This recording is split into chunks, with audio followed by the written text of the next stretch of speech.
Maswerteng gabi po mga ka-STL. Narito na po ang resulta ng STL Quezon para sa araw na to, 3rd draw, September 25, 2025, araw ng Huwebes. Naway ang mga natayan nyo po mga numero kanina ay manalo nawa ngayong gabing ito, 8 PM. Kaya't kunin nyo na po ang inyong mga ticket. Narito na po ang resulta.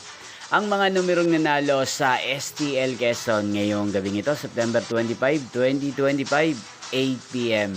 Third draw result, 33 at 24 in exact order. Again, 33 at 24. At ngayong gabing ito sa STL Quezon, atin pong i-shoutout si Kuya Lloyd ng Quezon. Shoutout po sa inyo Kuya Lloyd. Sana po ay nasa maayos kayong kalagayan. Inyo pong napanood ang resulta ng STL Quezon sa channel na to. Magkita-kita pong muli tayo bukas ng alas 11 ng umaga. Thank you for watching.